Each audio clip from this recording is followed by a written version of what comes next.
మరి సొలొమోను రాసినాక పరమగీతాలు గ్రంథం చూడండి. పరమగీతాలు 2వ అధ్యాయము 7వ వచనాన్ని ఒకసారి చూస్తే, యెరూషలేము కుమార్తెలారా, పొలములోని ఇరులను బట్టియు లేళ్లను బట్టియు మీ చేత ప్రమాణము చేయించుకొని ప్రేమకు ఇష్టమగు వరకు మీరు లేపకయు కలతపరచకయు నుండునని మిమ్మల్ని బ్రతిమాలు కొనుచున్నాను. హల్లెలూయా, హల్లెలూయా. చూడండి, ఇక్కడ ఈ యొక్క పరమగీతాల్లో చాలా చక్కగా మరి చాలామందికి చాలా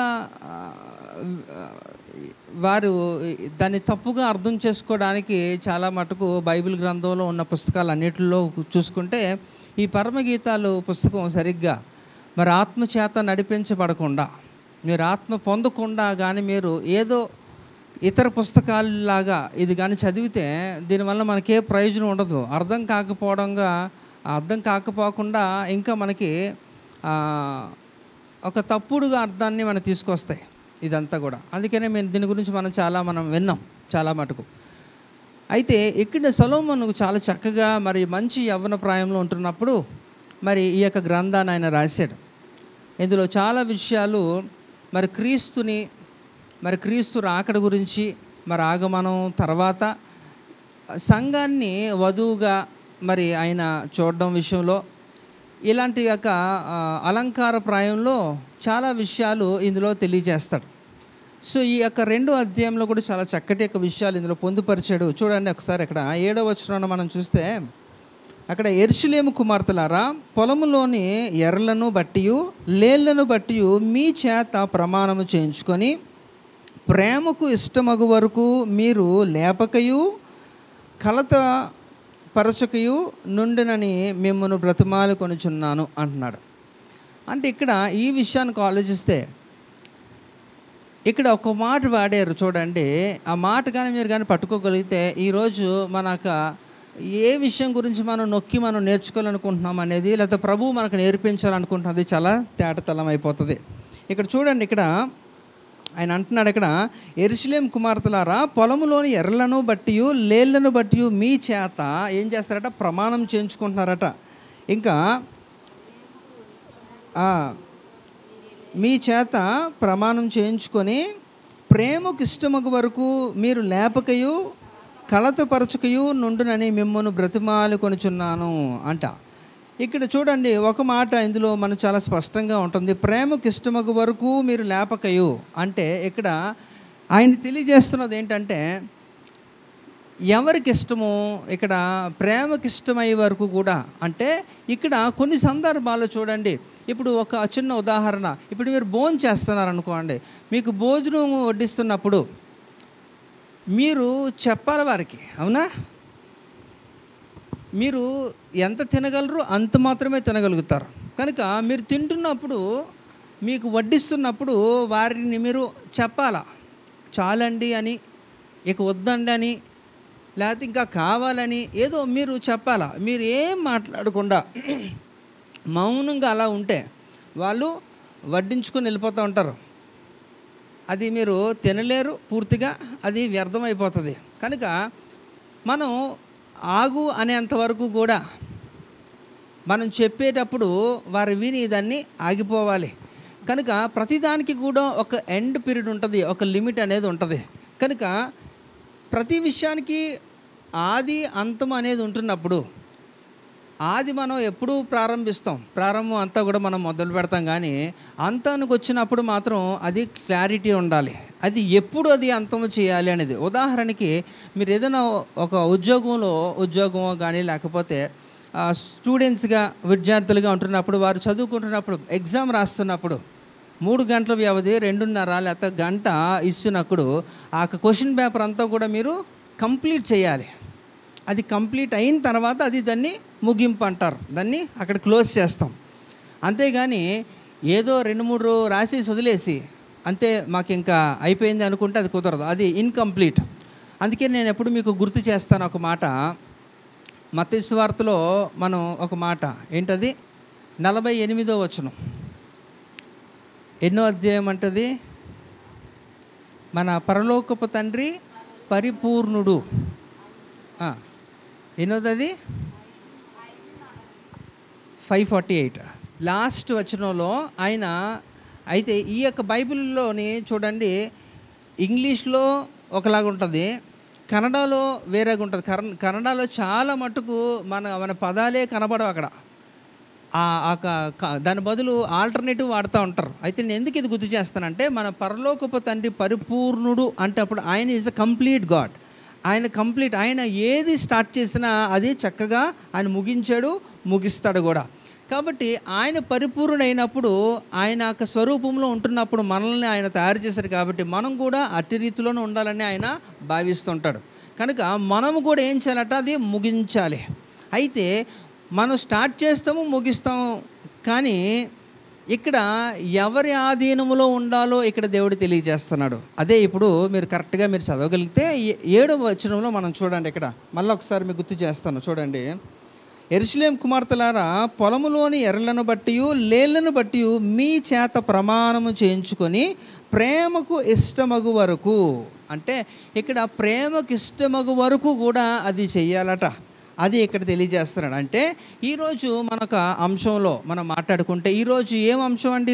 ఈరోజు ఏ సందర్భంలో మనందరం ఇక్కడ కూడుకున్నాం? ఇక్కడ సంపూర్ణ రాత్రి ప్రార్థన కదా. It's a complete the whole night prayer అంటారు, ఆల్ నైట్ ప్రేయర్ అంటారు. అంటే ఇది సంపూర్ణముగా ఈ యొక్క ప్రార్థనలో మనందరం ఏకీవిస్తూ అనేక అంశాల గురించి మనం మాట్లాడుతూ డిస్కస్ చేసుకుంటూ మనం దేవుని దగ్గర మొరపెడుతుంటాం. అది ఎందుకు? అది కంప్లీట్ అవ్వాలి. అయితే నేను ఎన్నో సందర్భాల్లో మీకు గుర్తు చేశాను, మీకు మరొకసారి మీకు తెలియజేస్తాను. ఏంటంటే, మనం ప్రార్థన చేసుకుంటాం ఎలా? మనకు నచ్చినప్పుడు మనకు వెసులుబాటు మనం చూసుకుంటాం కదండి. మనకు నచ్చినంత, మనకు ఓపుకున్నంత వరకు అంతే. అంటే ప్రార్థన అంటే మీ యొక్క ఉద్దేశం చెప్పండి. ప్రార్థన అంటే దాని డెఫినేషన్ చెప్పండి. దేవునితో మనం మాట్లాడడం, అంతేనా? సో అంటే ఇది అలవాటు అయిపోవడం వలన ఇదే ప్రాబ్లం అన్నమాట. ఏమనంటే, వాక్యం చదువుతుంటే దేవుడు మనతో మాట్లాడుతున్నట్టు, ప్రార్థన చేస్తే మనము దేవునితో మాట్లాడుతున్నట్టు అనేది ఒక రిజిస్టర్ అయిపోయింది. కానీ వాస్తవంగా ప్రార్థన అంటే కేవలము మనము ఆయనతో మాట్లాడడమే కాదు. చూడండి, ఒక సంభాషణ చేస్తున్నప్పుడు దానికి ఒక వ్యక్తి ఉంటే సరిపోద్దా? ఒక వ్యక్తి ఉంటే అది సంభాషణ అనరు, దాన్ని 2 వ్యక్తుల మధ్యలో జరగాలి అది. ఇప్పుడు మీరు ప్రార్థన చేస్తున్నప్పుడు మీతో కూడా దేవుడు కూడా మాట్లాడాలి కదా. దేవుడు కూడా మాట్లాడే రీతిలోనే అది సంభాషణ, అది రెసిప్రొకేటివ్ జరగాలి అది. కాబట్టి ప్రార్థన అంటే మనము దేవునితో మాత్రమే కాదు, దేవుడు కూడా మనతో మాట్లాడుతున్నట్టు, ఆ రెండు కూడా జరగాలి అది. కాబట్టి ఇక్కడ మనం ఆలోచిస్తే, సరే ఇక్కడ విషయానికి వస్తే, ప్రార్థన మనం చేస్తుంటాం చాలా సందర్భాల్లో, ప్రతిరోజు కూడా ప్రార్థన చేస్తూ ఉంటారు కదా. అది ఎంత వ్యవధి అనేది పక్కకు పెడితే ప్రార్థన అనేది అందరూ చేస్తుంటారు. అయితే ప్రార్థన చేసి దేవుని దగ్గర నుంచి జవాబు పొందుకున్నారా అంటే మాత్రం ఎవరు కూడా కరెక్ట్గా దానికి సమాధానం చెప్పరు.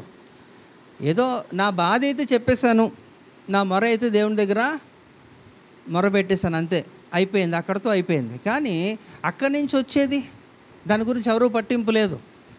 అయితే ఇక్కడ దేవుడు మాత్రం ఒక మాట క్లారిటీగా మనకి చెబుతున్నది మనం జ్ఞాపకం చేసుకోవాలి. ఏంటట, మీ చేత ప్రమాణము చేయించుకొని ప్రేమకు ఇష్టమగు వరకు మీరు లేపకయు కలతపరచకయు ఉండునని మిమ్మను బ్రతిమాలి కొనుచున్నాను అంటున్నాడు. అంటే ఇక్కడ ఎవరి గురించి మాట్లాడుతున్నారు అనేసి అంటే, ఇక్కడ కేవలము ఎవరి గురించి ఎవరు మాట్లాడుతున్నారట, ఇక్కడ యెరూషలేము కుమార్తెల గురించి అక్కడ తీసుకున్నప్పటికీ కూడా ఇది మనకు ఏం చేసుకోవాలట, మనం అప్లై చేసుకోవాలి. అంటే నువ్వు ప్రార్థిస్తుంటావు, నీ సమస్యను నువ్వు దేవుని దగ్గర మొరపెట్టుకుంటున్నావు, దాని గురించి పరిష్కారాన్ని నువ్వు అడుగుతున్నావు, కానీ అది పొందుకుంటున్నావా లేదా? లేకపోతే ఈ రీతిలో సరే ఈ యొక్క సమస్యకి పరిష్కారం ఇదని చెప్పి దేవుడు చెప్పిన రీతిలో నువ్వు ఏదైనా ఎదురు చూస్తున్నావా అంటే కూడా చూడరు. ఎందుకంటే మీరు ఒక టైం ఫిక్స్ చేసుకుంటారు దేవుని దగ్గర, నాకున్న బాధ అంతా కూడా నేను వెళ్ళగక్కాలి కాబట్టి గబగబా ప్రార్థన చేసేస్తారు, తర్వాత లేచి వెళ్ళిపోతారు, అంతే. ఆ తర్వాత దేవుడు మాట్లాడతాడో లేదో ఏంటో అనేది మీకు అనవసరం, అది అలవాటు అయిపోయింది. ఏదంటే ఒక సాంప్రదాయంగా, ఒక ట్రెడిషన్గా, కష్టంగా చేసుకుంటున్నారు. కానీ అది కాదట, అది కాదే కాదు, దానికి విలువ లేదు కూడా. అంటే ఏదో మీరు భక్తిలో ఉన్నారని మీ ఫీలింగ్ తప్ప వాస్తవంగా అట్నుంచి ఒక ఆన్సర్, సమాధానం రాలేనప్పుడు అది ప్రార్థన అనరు. ఇంకోటి కూడా మీరు గమనించాలి, ప్రార్థన మనం చేసేటప్పుడు మీరు చాలా మటుకు ఆన్సర్ రాకపోవడానికి, పరిష్కారం దొరకకపోవడానికి కూడా కారణం ఏంటంటే, మనం ప్రార్థించేటప్పుడు మనము మన వశంలో ఉండి ప్రార్థన చేస్తాం కదా. అంటే మీరు మీ కంట్రోల్లో మీరుండి ప్రార్థన చేస్తారు. చక్కగా పద్ధతిగా మోకరించి, లేకపోతే 2 చేతులు కూడా పైకెత్తి చక్కగా మీ కన్వీనియన్స్ చూసుకొని ఒక కంట్రోల్డ్గా, ఒక డిసిప్లిన్గా ప్రార్థన చేస్తారు. అది చాలా మంచిది, చక్కగా అనుకుంటున్నారు. కానీ అది చాలా తప్పు, పొరపాటు. ఎందుకు తప్పు అంటే, మీరు ప్రార్థించేటప్పుడు మీ వశంలో ఉండి మీరు ప్రార్థన చేస్తే 365 రోజులు కూడా వృధా. దానివల్ల ఒక్కటి కూడా ఏమి ఒక ప్రయోజనం లేదు కదా, మీ ఎనర్జీ వేస్ట్. అంటే చాలామంది అంటారన్నమాట, నేను చాలా ప్రార్థన పరుడిని, రోజు ప్రార్థన చేస్తూ ఉంటాను, కొన్ని గంటలు ప్రార్థన చేస్తుంటారు. ఓకే, చాలా సంతోషం. ఒకవేళ ఆ ప్రార్థనే కానీ నీ వశంలో ఉండి నువ్వు ప్రార్థన చేస్తే దానికి విలువ లేదు, దానికి వలన ఎలాంటి ప్రయోజనం లేదు, శూన్యమట. నువ్వు ప్రార్థించేటప్పుడు నువ్వు ప్రభువు వశంలో ఉండి ప్రార్థన చేయగలగాలి. అయితే దీని ఒక వ్యత్యాసం కూడా మీరు గమనించండి. మీ వశంలో ఉండి మీరు ప్రార్థన చేస్తే ఎలా ప్రార్థన చేస్తారంటే, ఇక్కడ మోకరించి, ఇక్కడే కాదు, ఎక్కడైతే మీరు ప్రార్థన చేస్తారు, ఇంట్లో కానీ ఇక్కడ మందిరంలో కానీ ఎక్కడైతే ప్రార్థన మీరు చేయడానికి రెడీ అవుతున్నారో, మీరు మీ చుట్టుపక్కల ఏమీ కూడా మీకు వినపడకూడదు. చుట్టుపక్కల మీకు ఇవేమీ వినపడకూడదు. మీరు మీ వశంలో ఉండకూడదు. మీరు ప్రభువు వశంలో ఉంటున్నప్పుడు మీరు ఏం చేస్తున్నారో మీకు తెలియకూడదు. అది అలాగా ఒక 5 నిమిషాలు ప్రార్థన చేసినా చాలు. మీ వశములో మీరు కంట్రోల్డ్గా మీరుండి ప్రార్థన చేస్తే దానివల్ల శూన్యము, ఏమీ లేదు. దానికి ఒక ఎగ్జాంపుల్స్ ఏంటంటే, మీ యొక్క వశంలో ఉండి మీరు ప్రార్థన చేస్తే మీ చుట్టుపక్కల, మీ ఇంట్లోనే మీరు వాళ్ళు ఏం మాట్లాడుకుంటున్నారో కుటుంబ సభ్యులు అవన్నీ మీకు వినబడతాయి. ప్రతి సౌండ్ వినబడుతుంది.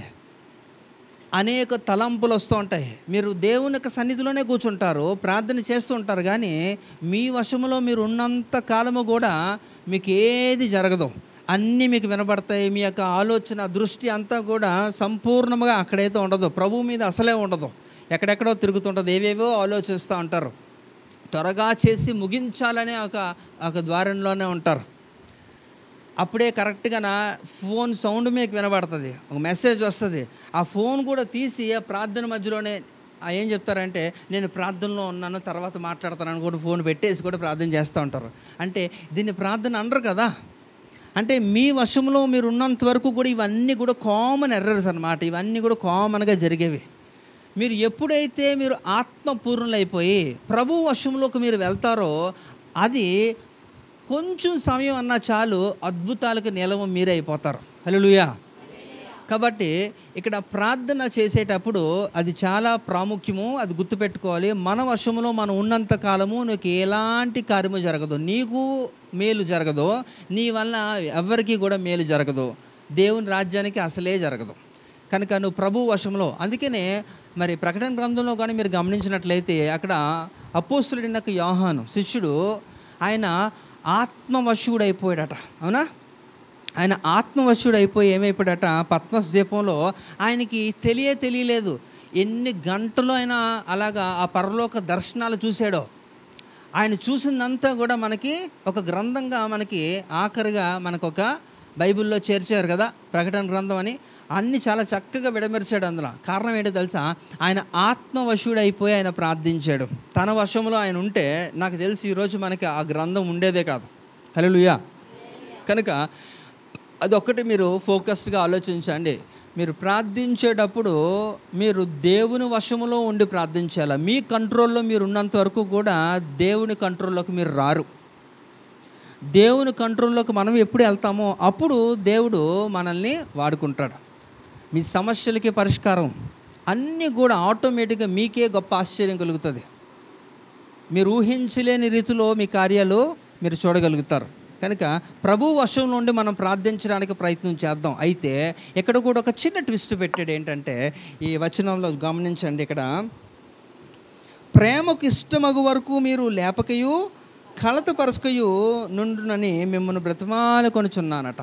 అంటే ఇక్కడ ప్రేమకు ఇష్టం వరకు, ఎవరి ప్రేమ వాళ్ళకి ఎందుకు ఇష్టం అవ్వాలి అనేది కూడా మనం ఆలోచిస్తే, అసలు ప్రేమ ఎవరు అనేసి అంటే కూడా 1 యోహాను పత్రిక 4వ అధ్యాయంలో 8వ వచనంలో అక్కడ నిర్వచనం ఇస్తున్నాడు కదా, దేవుడు ప్రేమ స్వరూపి, దేవుడు ప్రేమై ఉన్నాడు, దేవుడు ప్రేమ స్వరూపి, ప్రేమ లేని వాడు దేవుని ఎరుగడు. కాబట్టి ఇక్కడ ఏంటట, ఇక్కడ గాడ్ ఈజ్ లవ్. కాబట్టి ఇక్కడ దేవుడు ప్రేమ స్వరూపి. కాబట్టి దేవునికి ఇవ్వబడిన అనేక నామాల్లో ఆయన ఇది కూడా గాడ్ ఈజ్ లవ్. కాబట్టి దేవుడు ప్రేమై ఉన్నాడు కనుక ఆయన్ని ఏంటట, ఈ ప్రేమ అనేది కూడా ఇలాంటి సందర్భానుకూలంగా వచ్చినప్పుడు ఎవరి గురించి మాట్లాడుతున్నారంటే అది ప్రభు అయిన యేసుక్రీస్తు గురించి అని మీరు తెలుసుకోవాలి. ఇప్పుడు మనం అలా అర్థం చేసుకొని చదవడానికి ప్రయత్నం చేద్దాం. ఇప్పుడు ఈ యొక్క వాక్యాన్ని చూడండి. అక్కడ యెరూషలేము కుమార్తెలారా, పొలములో ఎర్రలను బట్టి లేళ్లను బట్టి మీ చేత ప్రమాణము చేయించుకొని యేసు ప్రభుకి ఇష్టమగు వరకు మీరు లేపకయు కలతపరచకయు నుండునని మిమ్మల్ని బ్రతిమాలి కొనుచున్నాను. అర్థమైందా? అంటే ఇక్కడ ప్రేమ అంటే ఎవరట, అక్కడ యేసు ప్రభు వారు అనేది ఇక్కడ దానికి నిర్వచనం. అంటే ఎవరికి ఇష్టం అవ్వాలట, దేవునికి ఇష్టం అవ్వాలట. అంటే ఇప్పుడు మనం ఒక లైన్లోకి వద్దాం. మనం ప్రార్థించేటప్పుడు, మనం ప్రార్థన చేస్తున్నప్పుడు మన సమస్యలే కానీ లేకపోతే ఇంకేదన్నా మనం తెలుసుకోవాల్సిన విషయాలు, లేకపోతే దేవుడు మనతో మాట్లాడుతున్నప్పుడు కానీ, ఇప్పుడు ఇద్దరు వ్యక్తులు మాట్లాడుకుంటున్నారు అనుకోండి, వారిద్దరు సంభాషించుకుంటున్నారు అనుకోండి, సడన్గా వాళ్ళు లేచి వెళ్ళిపోయాడు అనుకోండి, ఎలాగుంటుంది అది? ఇట్ ఈస్ ఇన్కంప్లీట్ కదా. మీరు ఏం మాట్లాడుతున్నారో తెలీదు, అది సంపూర్ణం అవ్వలేదు. చెప్పా చేయకుండా ఇద్దరు మాట్లాడుకుంటూ టక్కుమని ఒకడు మధ్యలో లేచి వెళ్ళిపోతే ఎలా ఉంటుంది? అది పూర్తి అవ్వదు కదా. అది సమస్య అలాగే ఉండిపోద్ది. అది ఏం చెప్పాలనుకుంటున్నాడో లేకపోతే ఏ నిర్ణయం తీసుకోవాలనుకున్నాడో అదంతా కూడా ఇన్కంప్లీట్గా ఉండిపోద్ది, అలాగే ఉండిపోద్ది అనమాట. అందుకనే ఇద్దరు వ్యక్తులు సంభాషించుకుంటున్నప్పుడు దాన్ని పూర్తి చేయగలగాలి. వాళ్ళిద్దరూ ఏకీభవించాలట. ఇద్దరు కూడా అగ్రిమెంట్కి రావాలి. ఆ తర్వాత అక్కడి నుంచి వారు డిస్పస్ అయిపోవాలి. ఓకే అని చెప్పి, సరే ఇలా చేస్తారనే కదా ఇప్పుడు వెళ్తానని చెప్పి వెళ్ళిపోవాలి. సరే మరి రేపు కలుద్దాం, మనం వెళ్ళిపోతాం కదా. మాట్లాడుకుంటూ చాలా విషయాలు మాట్లాడతాం. సడన్గా మనం ఇంకా సమయం అయిపోతుంది. అప్పుడు మనం ఏం మాట్లాడుకుంటాం, సరే మనం చాలా సమయం అయిపోయింది కదా, రేపు కలుద్దాం, తర్వాత మాట్లాడదాం అని అక్కడ అది ముగించి కట్ చేసి మనం వెళ్ళిపోతాం. అవునా? కాబట్టి ఇక్కడ దేవుని సన్నిధికి నువ్వు వెళ్తున్నప్పుడు, నువ్వు దేవుని దగ్గర ప్రార్థన చేస్తున్నప్పుడు అది నువ్వు చెప్పడం కాదు. నువ్వు ఎవరికి ప్రార్థన చేస్తున్నావు? నువ్వు దేవునికి ప్రార్థన చేస్తున్నావు కదా. నువ్వు దేవునికి ప్రార్థన చేసినప్పుడు ఆ సమస్య తీవ్రత ఎంత ఉందో అని ఆయనకి తెలుసు. కాబట్టి దానికి పరిష్కారం ఇచ్చేవాడు ఆయన. కాబట్టి ఆయన చెప్పాలి వెళ్ళు చాలని కదా. ఆయన చెప్పకుండా, ఆయన ఏది మాట్లాడకుండా, మనం ఆయనకి సమయం కూడా ఇవ్వకుండా మనం ఏం చేస్తామంటే, నీకు నచ్చినంత వరకు కూడా నువ్వు దేవుని సన్నిధిలో ఉంటావు, చెప్పాల్సింది చెబుతావు, వెళ్ళిపోతావు అంతే. మరి పరిష్కారం నువ్వు చెప్పావు, బాగానే ఉంది, మరి ఆయన కూడా నీతో మాట్లాడాలి కదా. అసలు నేను అదే అంటాను. అందుకనే మనం దేవునితో మాట్లాడడం అని మాత్రమే చెప్పారు, కానీ దేవుడు కూడా మనతో మాట్లాడతాడు అనేది మరి ఎందుకు చెప్పలేదు? సంభాషణ అంటే ఇద్దరు వ్యక్తుల మధ్యలో జరిగేది కదా. మరి అలాంటప్పుడు ప్రార్థన అంటే దేవుడు కూడా మనం చెప్పిన వాటికి ఆయన జవాబు ఇవ్వాలి.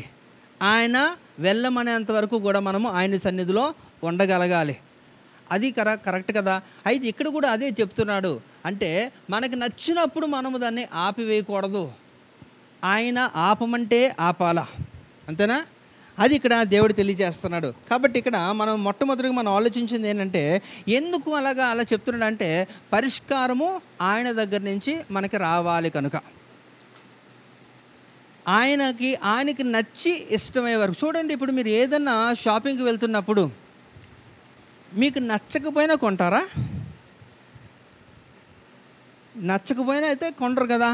ఒకవేళ అక్కడ నచ్చలేదు అనుకో, ఇంకొక దగ్గరికి వెళ్తారు. కానీ మీరు సమయాన్నన్నా వెచ్చిస్తారు, ధనాన్ని వెచ్చిస్తారు. కనుక దాని గురించి అంతా కూడా మీకు సాటిస్ఫైడ్ అయినంత వరకు కూడా మీరు అక్కడి నుంచి బయటికి రారు కదా. మరి అలాగా దేవుని సన్నిధిలో మనం వెళ్ళి మొరపెడుతున్నప్పుడు దేవుడు చెప్పాలి కదా మనకి. అయితే నాకు అలాంటి అనుభవం లేదని అంటే అది మీ ప్రాబ్లం, నేర్చుకోవాలి అంతే.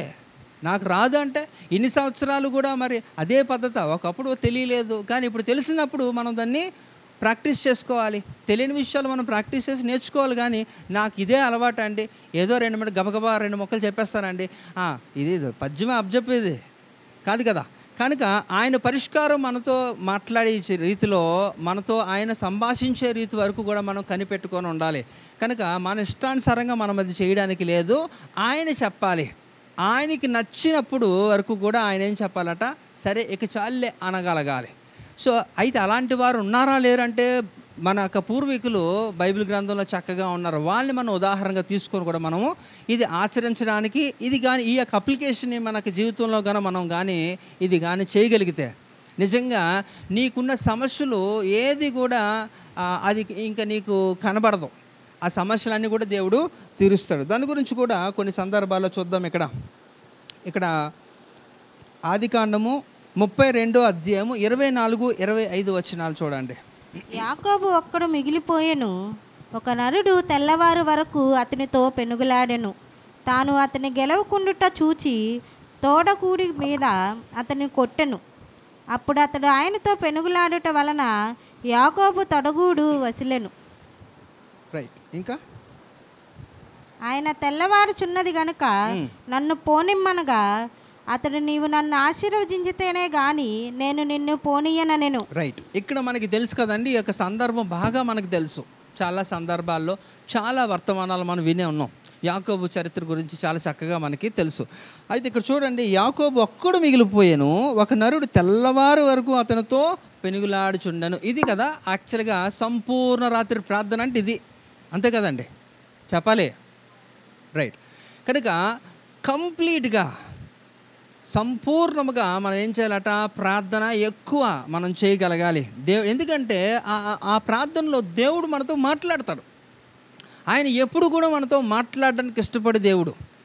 కానీ మనం ఏంటంటే ఆయన నోరు నొక్కేస్తూ ఉంటాం అనమాట. మన సమస్యలే ఎక్కువగా పెడుతూ ఉంటాం దేవునికి. అలాగ పెద్ద చిట్ట వేస్తానమాట, దేవుడా ఇది తీర్చు, ఇది చెయ్యు, అది చెయ్యి, అది చెయ్యి, నువ్వే ఆజ్ఞాపిస్తావు. ఆయన్ని మాట్లాడినవ్వు మనం. అంత రైతులో మనకు అది అలవాటు అయిపోయింది కాబట్టి అదే కొనసాగింపు అనమాట. అయితే ఇక్కడ చూడండి, తెల్లవారులు కూడా ఆయన ఏం చేస్తాడట, ఆయన అతనితో పెనుగులాడుతున్నాడట. 25వ వచనంలో చూస్తే ఆయన తెల్లవారుచున్నది కనుక నన్ను పోనిమ్మనగా, అంటే ఆయన ఇంకేమన్నట, ఇంక చాలు అనుకున్నాడు దేవుడు, ఇక చాలు అనుకున్నాడు దేవుడు, అనుకున్నాడు ఇట్ ఈస్ ఎనఫ్. కాబట్టి లెట్ మీ గో అంటున్నాడు అనమాట. నన్ను ఏమంటున్నాడు, నన్ను పోనిమ్మంటున్నాడు, నన్ను వెళ్ళని, నన్ను వదిలే అని దేవుడు అంటున్నాడు. అంటే ఎనఫ్ అయిపోయింది, సరిపోయింది అనమాట. కానీ ఎప్పుడన్నా దేవుడిని మీరు ప్రార్థన చేస్తున్నప్పుడు దేవుడు చాలు అన్నాడా మిమ్మల్ని? లేకపోతే నేను వెళ్తాను మళ్ళీ రేపు కలుసుకుందాం అని అన్నాడా దేవుడు? దేవుడు అనకముందే మీరే దేవుడికి చెప్తారా, ఓకే రేపు మళ్ళీ కలుస్తాను, అంతే కదా. మనమే చెప్పేస్తాం అనమాట. ఎందుకంటే మనకు అలవాటు. నువ్వు మాట్లాడుకు నాకెందుకు, నేను మాత్రం నేను చెప్పాలనుకున్నది చెప్పేస్తాను. అది ఎలాగొద్ది? ఇక్కడ చూడండి, ఒక్కడే మిగిలిపోయాడట. ఆ నరుడే ఏంటట, తెల్లవారుల వరకు కూడా ఆయనతో పెనుగులాడుతున్నప్పుడు ఇక చాలు అని దేవుడు అన్నాడు. ఇక్కడ ఏమన్నాడట, చాలు అని దేవుడు అంటే ఇంకా అప్పుడు అంటే ఇంకా అయిపోయింది అనమాట. అంటే ఆయన ఎంతగా దేవుణ్ణి బ్రతిమలాడాడో, ప్రార్థన చేశాడో అనేది ఇక్కడ మనకి అర్థమవుతుంది. మనం కూడా ప్రార్థన చేస్తాం, కానీ మనకు తగిన రీతిలో, మనకు అనుకూల సమయాల్లో, మనకున్న కెపాసిటీలో అవి మాత్రమే చూసుకుంటాం. కానీ దేవుడి గురించి ఎప్పుడూ మనం ఆలోచించం. ఒకవేళ నిజంగా ఆలోచిస్తే ఆయన కొరకు కనిపెడతాం. హల్లెలూయా, అంతే కదండి. ఇప్పుడు మీరు ఎవరి గురించి అన్నా ఎదురు చూస్తున్నారు అనుకోండి, ఎంతగా ఎదురు చూస్తారు, అవునా? ఆ వ్యక్తి రావాలి, మీ సమస్య తీర్చాలి, మీరు ఆయనతో మాట్లాడాలి, మీ బాధానికి చెప్పుకోవాలి, ఆయన కూడా మీతో మాట్లాడాలి, అప్పుడే మీరు సాటిస్ఫై అవుతారు, అవునా? అంటే ఆ విషయంలో లౌకికంగా ఏవైతే ఉన్నాయో ఆ విషయాల్లో మీరు అంత కరాఖండిగా ఉంటారో, ఒక సిస్టమ్గా మీరు పాటిస్తారు కదా. మరి దేవుడి విషయంలో ఇక దేవుడే తీర్చగలడు, ఇంకెవడూ చేయలేడు అని మీకు తెలిసిన తర్వాత కూడా ఆ దేవుడిని ఎందుకు మీరు మాట్లాడినెవరు? కాబట్టి మీరు గుర్తుపెట్టుకోండి, దేవుడికి ఇష్టమయ్యి చెప్పగలగాలి. ఇక చాలులే బాబు, చాలా ప్రార్థన చేస్తాం, ఇక చాలా రాత్రి అయింది కదా, మీరు వెళ్ళండి, లేకపోతే ఆ సమస్యకి నాకు వదిలే, నేను మాట్లాడతాను, నేను పరిష్కరిస్తాను అనే రీతిలో దేవుడు మీతో మాట్లాడి అంతటి యొక్క అనుభవంలోకి మీరు వెళ్ళగలగాలి. ఇక్కడ ఆయన వెళ్ళాడు, యాకోబు వెళ్ళాడు, నువ్వు నన్ను ఆశీర్వదిస్తే కానీ నేను నిన్ను వదిలే సమస్య లేదు అన్నాడు. కాబట్టి ఆఖరికి ఆశీర్వాదం ఎలాగన్నా కొట్టేసుకున్నాడు, దెబ్బలు తిన్నా సరే పొందుకున్నాడు. అయితే మనమైతే దెబ్బ కాదు కదా, అసలు మన అంత ఛాన్స్ ఇవ్వం దేవునికి, గబగబా వెళ్ళిపోతారు అన్నమాట. అంతే. కొంతమందికి ఉన్న ఒక ఆలోచనలు ఒక ఎలా ఉంటాయంటే, ఇక్కడ క్యాలెండర్ భక్తులు ఎవరున్నారా?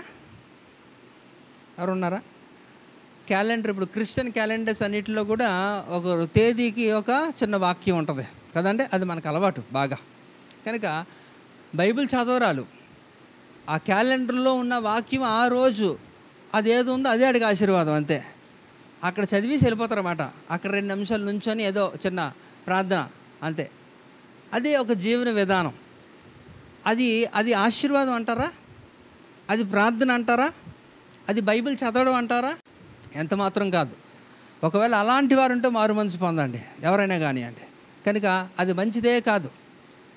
మీరు ఒక సమయాన్ని మీరు కేటాయించకుండా, దేవుని సన్నిధిలో గడపకుండా, దేవునితో మీరు మాట్లాడకుండా, ఆయన్ని మీరు మాట్లాడినవ్వకుండా మీరు ఇలాంటి కార్యక్రమాలు ఎన్ని చేసినా ఉపయోగం లేదు. ఇంకా మీరు గుర్తుపెట్టుకోవాల్సింది ఏంటంటే, మీరు ఆయన వశములో ఉండి ప్రార్థన చేయండి. హల్లెలూయా. మనం ఆయన వశములో ఉన్నంత వరకు కూడా మనకి ఏ సమస్య లేదు. మీరు మీ వశములో, మీ కంట్రోల్లో మీరు ఉంటేనే. చూడండి, నేను ఎప్పుడు చెప్తాను, యాకోబు పత్రిక 4వ అధ్యాయం 4వ వచనంలో చాలా చక్కగా మనకు తెలుసు కదా, అక్కడ యాకోబు తెలియజేస్తాడు ఏంటట, ఈ లోక స్నేహము దేవునితో వైరము అంటున్నాడు. కనుక ఈ లోకం అంతా కూడా ఎప్పుడు కూడా ఒకటే విధానంలో వెళ్తుంది. ఈ లోకం అంతా కూడా ఎప్పుడు కూడా ప్రభు చెప్పిన స్టేట్మెంట్స్కి దేనికి కూడా వాళ్ళు అంగీకరించరు. ఈ లోకం ఎప్పుడు వ్యతిరేకంగా ఉంటుంది ఖచ్చితంగా. ఏంటది? నీ కంట్రోల్లో నువ్వు ఉంటే బాగుంటుంది అన్నది మంచిదే కదా, వాస్తవంగా, అవునా కదా? చెప్పాలి మీరు. మీ కంట్రోల్లో మీరు ఉండండి అనడంలో మంచిదే కదా? ఈ లోకం కూడా దాన్ని హర్షిస్తుంది కదా. అంటే it is nothing but a self discipline అంటారు దాన్ని కదండి. వ్యక్తిగతంగా మన ఒక హుందాతనాన్ని మనం కాపాడుకోవడం అనమాట. అంటే మన కంట్రోల్లో మనం ఉంటే, మన నోరు మనం అదుపులో పెట్టుకొని, మన చేతులు మనకు పద్ధతిగా ఉంటే, అందుకనే కదా నోరు మంచిదైతే ఊరు మంచిది అని ఎందుకు అంటారు సామెత? అంటే పొదుపుగా, పద్ధతిగా, ఎక్కడ ఎంత సమయం మనం వెచ్చించాలి, ఎలా కంట్రోల్లో ఉండాలి అనేది అక్కడ తెలియజేస్తున్నాడు. అయితే ఇక్కడ మాత్రం అది అప్లికబుల్ అవ్వదు. ఈ లౌకికంగా ఈ లోకానుసారంగా మాట్లాడుకున్నవేవి కూడా దేవుడు దాన్ని హర్షించడు, దానికి వ్యతిరేకంగానే ఉంటుంది. అయితే ఎక్కడ మాత్రం ఏంటంటే, నువ్వు నీ కంట్రోల్లో ఉన్నంత వరకు కూడా ప్రభువు నుంచి ఒక్క సమాధానం నీకు రాదు. నీ ప్రార్థన జీవితంలో నువ్వు ఎప్పుడైతే ప్రభు వశంలో ఉంటావో అప్పుడే నీ సమస్యలు పరిష్కరించబడతాయి. అంటే ఎప్పుడు కూడా దానికి మ్యాచ్ ఉండదు. అది వేరు ఇది వేరు, ఎప్పుడు అది వేరు ఇది వేరు. కనుక ఇక్కడ ఏం చేస్తారట, దేవుడే చాలే అనేసి ఇక నన్ను పోనిమ్ము అని అంటున్నాడు. ఎవరితోని? యాకోబుతో ఆ మాట అంటున్నప్పుడు ఆయన లేదు నువ్వు ఇంకా నన్ను ఆశీర్వదిస్తే కానీ నేను వదలనే అన్నప్పుడు దేవుడు ఆయన్ని ఆశీర్వదించాడు, కొట్టాడు. ఏంటంటే దెబ్బకి ఆయన ఇంకా జీవితకాలం అంతా కూడా ఆయన అవిటివాడిలాగే బ్రతికాడు.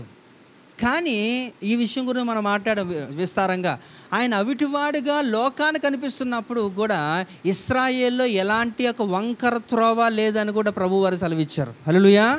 అంటే ఆయన ఆత్మీయంగా సరైపోయాడు కాబట్టి, అవునా? ఆయన శారీరకంగా ఏదన్నా చిన్న లోపం ఉందేమో, అందరూ చూస్తున్న కనులందరికీ కూడా అది లోపంగా కనిపిస్తుందేమో, కానీ ప్రభు కనులకి అది లోపంగా లేదు. ఎందుకంటే ఆయన ఆత్మలో పర్ఫెక్ట్గా ఉన్నాడు కాబట్టి. హల్లెలూయా. కాబట్టి ఇక్కడ దేవుడు చెప్పాలి, గుర్తుపెట్టుకోండి. మీ అమ్మో మీ నాన్నో లేకపోతే నీకు నువ్వే ఇక చాలు అనుకోకూడదు. ప్రార్థన విషయంలో. ఎందుకంటే ఆ సమస్యను పరిష్కరించదగినది దేవుడు కనుక, ఆ దేవుడు నీతో మాట్లాడి ఇక చాలులే, ఓకే నాకు అర్థమైపోయింది, నేను దాన్ని సమస్యను పరిష్కరిస్తానని దేవుడు చెప్పే అనుభవంలోకి మనం వెళ్ళాలనేది ఇక్కడ ఒక సేవకుడిగా నేను మీకు తెలియజేస్తున్నాను. హల్లెలూయా. ఇది ఇంకొక సందర్భాన్ని మనం చూద్దాం. ఇక్కడ ఆదికాండము 28:15. ఇదిగో నేను నీకు తోడయుండి నువ్వు వెళ్ళి ప్రతి స్థలమందు నిన్ను కాపాడుచు ఈ దేశమునకు నిన్ను మరలా రప్పించెదను. నేను నీతో చెప్పునది నెరవేర్చు వరకు నిన్ను విడువనని చెప్పగా. అంటే ఇక్కడ చూడండి, ఎందుకు ఈ యొక్క మాట తెలియజేస్తున్నాడంటే, మనల్ని పిలుచువాడు, వాగ్దానం చేస్తున్నాడు, ఆయన నమ్మదగినవాడు కదండి. ఆయన ఎంతన్నా నమ్మదగినవాడు. ఎందుకంటే ఆయన ఎప్పుడు కూడా మనల్ని విడిచిపెట్టేవాడు కాదు. అందుకని హెబ్రీ పత్రిక 13వ అధ్యాయంలో కూడా 5లో కూడా మనకి ఏం చెప్తున్నాడట, నేను ఎన్నడూ విడవను, ఏ మాత్రము ఎడబాయను కదా. ఆయన మనకి సదాకాలము కూడా మనకి తోడై ఉంటానని కూడా ఆయన యుగ సమాప్తి వరకు కూడా. యుగం ఎప్పుడు సమాప్తి అవుద్దండి? ఎప్పుడు అంటే యుగ సమాప్తి వరకు ఆయన ఉంటాడు. కానీ ఈలోపు మనం పోయినా సరే, కానీ యుగం అంటే ఒక్కసారిగా మనిషి జాతి అందరూ కూడా నశించిపోయే వరకు కూడా ప్రభువు వారు నీతో ఉంటారు. హల్లెలూయా. కాబట్టి ఆయన అంతటి యొక్క గొప్ప వాగ్దానం మనకి ఇస్తున్నాడు. అయితే ఈ వాగ్దానాన్ని మనం స్వతంత్రించుకోవాలి, సంతరించుకోవాలి అనుకుంటే మాత్రం మనం చేయాల్సింది ఏంటంటే, ఆయన వశంలో ఉండి ప్రార్థన చేయడం మనం నేర్చుకోవాలి. పైపెచ్చి ఇంకేం చేయాలట, ఆయన పర్మిషన్ కొరకు ఎదురు చూడాలి. Just don't think that it is enough. మీరు అనుకోవద్దు ఇక చాలండి అలసిపోయాను, అది మీ ప్రాబ్లం. అది అలసిపోతే నాకేంటి? మళ్ళీ చెప్తున్నాను, మీరు ఆత్మవశం అయిపోయి ప్రభు వశంలో ఉంటూ మీరు అలసిపోయినా అది వేరే సంగతి. ఎందుకంటే మీరు అలసిపోయినా సరే మీ ఆత్మ మాత్రం ఏం చేస్తాట, ఉచ్చరింప సఖ్యము కానియాక మూల్గులతో దేవుడిని ఏం చేస్తుందట, స్తుతిస్తుంది. హల్లెలూయా. ఇది అలసట అనేది మీ శరీరానికే కానీ ఆత్మకి కాదు కదా. అందుకే మీరు ఆత్మవశం అయిపోయారు అనుకోండి, అది మీకు మేలు. కానీ మీ వశంలో మీరు బయటికంటే వెళ్ళరు. దేవుని దగ్గరికి, దేవుని సన్నిధిలో మీరు వెళ్ళినప్పటికీ కూడా దేవుని చేతిలోకి వెళ్ళలేని ఒక దుర్భర పరిస్థితి ఏంటంటే, మిమ్మల్ని మీరే రెస్ట్రిక్ట్ చేసుకుంటారు, కంట్రోల్ చేసుకుంటారు. కంట్రోల్ చేసుకోవలసిన విషయంలో కంట్రోల్ చేసుకోరు. కంట్రోల్ అవసరం లేదన్న విషయంలో మిమ్మల్ని మీరు కంట్రోల్ చేసుకుంటే మీకు శూన్యం. కనుక ఇది మనం నేర్చుకోవాలి. కాబట్టి దేవుడు మనకి ఒక వాగ్దానం చేస్తున్నాడు. ఆయన మనకి యుగ సమాప్తి వరకు ఉంటాడట. నువ్వు వెళ్ళి ప్రతి చోటికి కూడా నేను ముందుగానే నేను వస్తాను, నీకు కాపాడుతానని కూడా ఆయన మనకి తెలియజేస్తున్నాడు. అయితే ఇంకా ఏ విషయంలో కూడా చూద్దాం. ఇక్కడ హెబ్రీ పత్రిక అపోస్తలుడైన పౌలు గారు ఇక హెబ్రీ సంఘానికి ఆయన తెలియజేస్తున్న ఒక చిన్న మాట చూద్దాం. హెబ్రీ పత్రిక 12వ అధ్యాయము 4వ వచనం చూస్తే, మీరు పాపంతో పోరాడుటలో రక్తము కారణంతగా ఇంకా దానిని ఎదిరింపలేదు. అంటే ఇప్పుడు ప్రార్థన ఎందుకు చేయాలండి? మీరు టకటకమని సమాధానం చెప్తే నేను టకటకమని ముగించేస్తాను. మనం ప్రార్థన ఎందుకు చేయాలి? అంతేనా? ప్రార్థన ఎందుకు చేయాలో తెలియకుండా ప్రార్థనకి మీరు ఇన్ని సంవత్సరాలు మీ ప్రార్థనా జీవితం ఎందుకు ఉపయోగం ఏముంటుంది ఏమ్మా? ఆయన రాజ్యానికి వెళ్ళాలంటే ప్రార్థన చేయాలని నీ యొక్క ఒపీనియన్. Very good. సమస్యలు పరిష్కరించాలి అన్న రీతిలో మనం ప్రార్థన చేయాలట. ఓకే. ఇంకా ఆయన కృప కోరుకోవాలా, అందుకు ప్రార్థన చేయాలా? ఓకే. ఇంకా ఇంకా ఆయనతో సంబంధం ఉండాలి అంటే ప్రార్థనతోనే, అంతేనా? ఇంకా ఇంకా చెప్పాలి. కరెక్టే, నేను తప్పనట్లే కథ, మీరు నోరి చెప్పాలా. ఇంకా ఆనంద్ ఏం చేయాలా? ఇంకా దేనికోసం ప్రార్థన చేయాలా? మనం ఆయన్ని స్తుతించడానికి మనం ప్రార్థన చేయాలట. కానీ ఇప్పుడు చదివిన ఒక లేఖన భాగం మరొకసారి చదవండి. హెబ్రీ పత్రిక 12వ అధ్యాయం 4వ వచనం. మీరు పాపముతో పోరాడుటలో రక్తము కారణంతగా ఇంకా దానిని ఎదిరింపలేదు. అది ఎందుకన్నమాట అంటే చాలామంది ప్రార్థన చేస్తారు. ఇందాకలా చందు చెప్పాడు ఒక మాట, దేవునితో ఒక సంబంధాన్ని నిలుపుకోవడానికి కూడా మనకి ప్రార్థన అవసరం కదా. ఎందుకంటే ఈ యొక్క రెసిప్రొకేటివ్గా ఉండాలి. ఏంటంటే సంభాషించాలి. దేవునితో మనం మాట్లాడాలి, దేవుడు మనతో మాట్లాడాలి, మన ఇద్దరం కూడా కలిసి ఉండాలి అనే ఒక దాంతో మనం చేసుకొని వెళ్ళాలి. అయితే ఇక్కడ చూడండి, అలా చేస్తున్నప్పుడు దేవుడు మనల్ని అంగీకరించకపోతే, అది చెప్తున్నాను, ఇప్పుడు మనం దేవునికి ఇష్టముగా ఉంటేనే కదా దేవుడు మన మొర వింటాడు. ఇప్పుడు దేవునికి మనం విరోధులుగా ఉంటే దేవుడు వింటాడా? పోనీ దేవుని గురించి పక్కన పెట్టండి, మీ విషయాన్ని గురించి మీరే సెల్ఫ్ ఆలోచించండి. మీరు ఇతరులతో ఎవరితో ఉన్నా సరే గొడవ పడ్డారు అనుకోండి, మీరు ఆ వ్యక్తిని మీరు ప్రేమిస్తారా? కొంచెం మీరు ఒకవేళ ప్రేమ ఉన్నా అది కనపరచలేరు. ఎందుకంటే మీ మధ్యలో ఉన్న ఆ శత్రుత్వం వలన కొంత మటుకు మీరు కొంచెం అవాయిడ్ చేస్తూనే ఉంటారు. మీరు వినరు, అతను చెప్పినా మీరు వినరు. ఎందుకంటే మీ మధ్యలో సమాధానం లేదు కదా. ఆ సమాధానం వచ్చేంత వరకు కూడా మీరు అలానే ఉంటారు. అయితే దేవుని దృష్టిలో మనము కానీ శత్రువులుగా పరిగణిస్తే, దేవుడు కానీ దేవునికి మన ఇష్టం లేకపోతే నువ్వు ఎంత ప్రార్థన చేస్తే ఏం ఉపయోగం? అంటే ఇక్కడ దేవునికి మీకు మధ్యలో ఏదో ఆటంకం వస్తుంది కదా, ఒక ఆటంక బండగా ఉంటుంది. అది ఏది కాదు, పాపమే. సింపుల్, అంతేనా? దేవునికి మనకి మధ్యలో ఎప్పుడన్నా ఏదన్నా వస్తుందంటే అది ఒక్క పాపమే, అంతే, ఇంకేటి రాదు.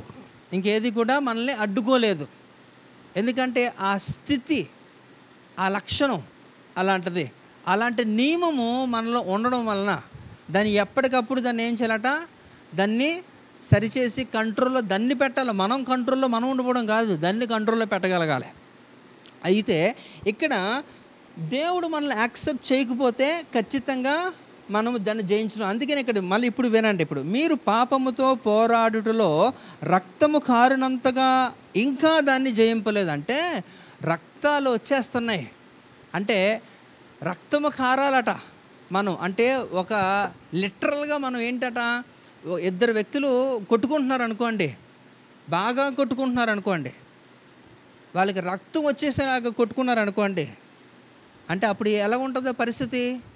చాలా చాలా చాలా ఘోరంగా ఉంది. వాడికి ఏమైపోతుందో అని ఒక కంగారు ఉంటుంది. అయితే ఇక్కడ పాపం విషయంలో మనం ఏం చేయాలట, రక్తము కారినంతగా మనము ఏం చేయాలంటే దాన్ని ఎదిరించట్లే. అంటే రక్తం ఎప్పుడు వస్తుందండి? బాగా తీవ్రంగా గాయపరిస్తే కదా. అయితే ఇక్కడ మనం తీవ్రంగా అంతగా ప్రార్థనలో మనము రక్తము కారే అంత రీతిలో మనం ఏం చేయాలట, మన పాపముతో మనము పోరాడగలగాలి. అయితే అయినప్పటికీ కూడా మీరు ఎదిరించలేకపోతున్నారు అనేసి అంటే యాకోబు పత్రిక 1:14 కారణం. ఇక్కడ చదవాలి. ప్రతివాడును తన స్వకీయమైన దురాశ చేత ఈడవబడి మరులు కోల్పబడిన వాడే శోధింపబడును. అది ఎందుకు దాన్ని ఎదిరించలేకపోతున్నాం అంటే కారణం ఏంటంటే the problem lies with in you, it is not in God. అంటే సమస్య అనేది ఎక్కడ ఉందట? దేవునిలో సమస్య లేదు, సమస్య మనలోనే ఉంది. ఏంటంటే ప్రతివాడు కూడా తన స్వకీయ దురాశ అనండి, అంటే నీ బలహీనత, అది దానికి ఏదన్నా పేరు పెట్టుకోండి, XYZ ఏదన్నా పెట్టుకోండి.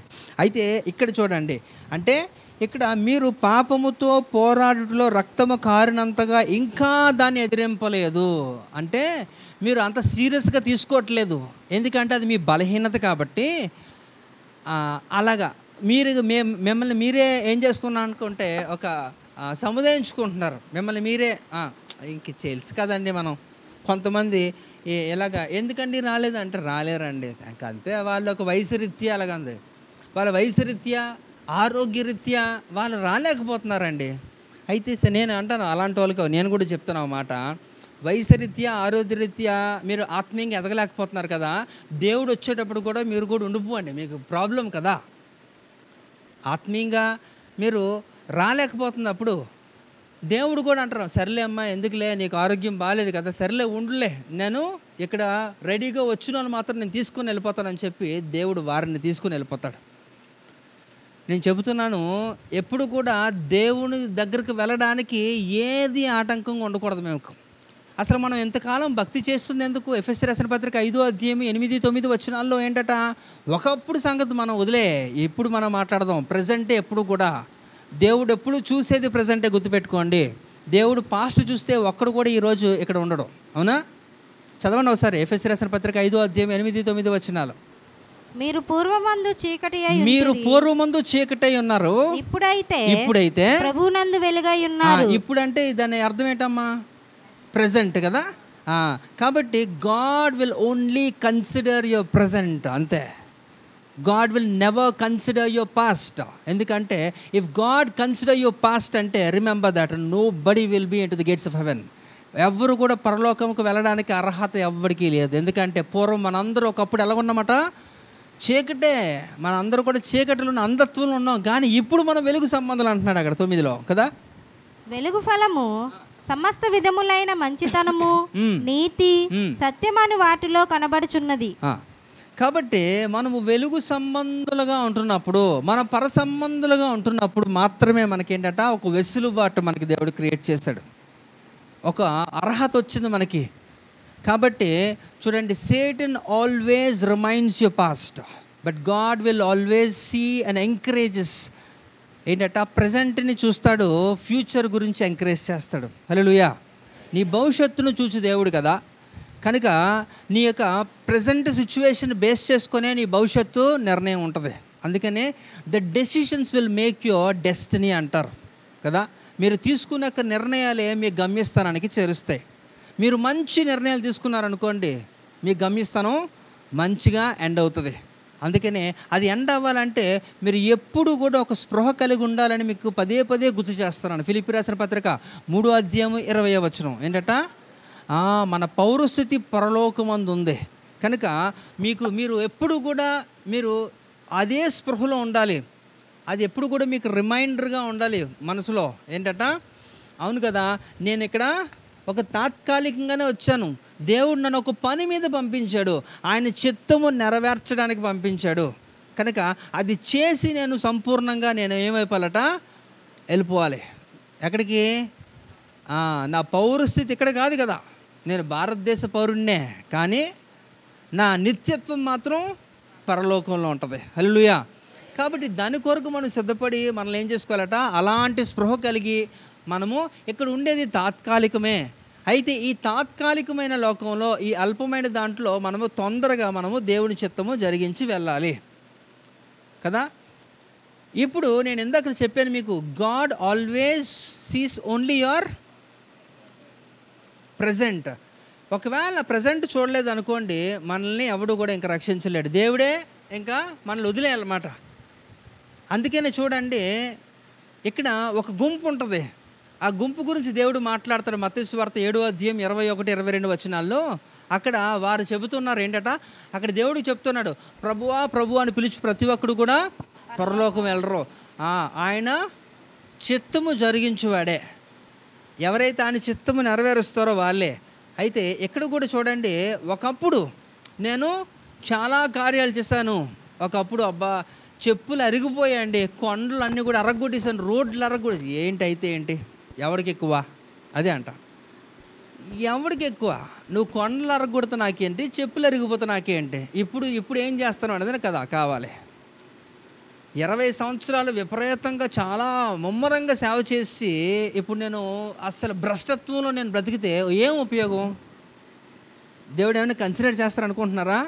ఆ 20 సంవత్సరాల దానికి ఆ కృప మీరు భూమి మీద పొందేసుకున్నట్లు దేవుడు చేస్తాడు. సరే అమ్మా ఇక్కడ ఉండు, ఎంజాయ్ చేసుకో అని చెప్పి వదిలేసి వెళ్ళిపోతాడు. కనుక ఎప్పుడు కూడా అందుకనే నీ నామములో నేను దయ్యములు వెళ్ళగొట్టాను కదా, స్వస్థతలు చేశాను కదా, సువార్త చేశాను కదా అంటే ఓకే, వెరీ గుడ్, చాలా బాగుంది.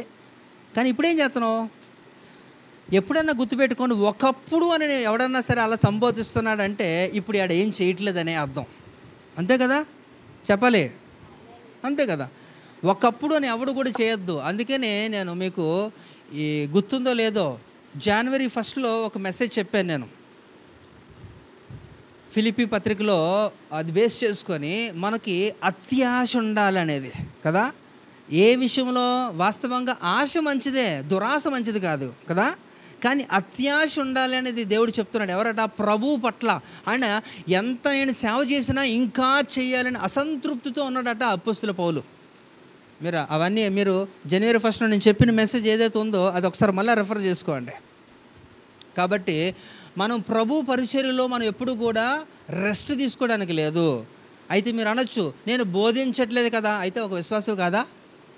విశ్వాస స్థాయిలో దానికి ఒక రెస్ట్ ఉంటుంది అంటారా? చూడండి, అందుకే నేను అంటున్నాను, లోకమంతా కూడా ఒకటే నానుడి, అంత అదే ఎప్పుడు కూడా సండే ఈజ్ అ హాలిడే. అవునా? చెప్పాలి, అవునా కాదా? ఆదివారం సెలవు కాదా? కానీ క్రైస్తవుడికి సెలవు ఉందంటారా? No, it is not a holiday, it is a holy day, పరిశుద్ధ దినము కదా. కనుక ఈ వ్యత్యాసాలు మనకు తెలిసినప్పటికీ కూడా హౌ కెన్ యూ బిహేవ్, కాబట్టి ఎట్లా మీరు అలా ప్రవర్తిస్తారు, కాబట్టి మీరు ఆలోచించుకోవాలి.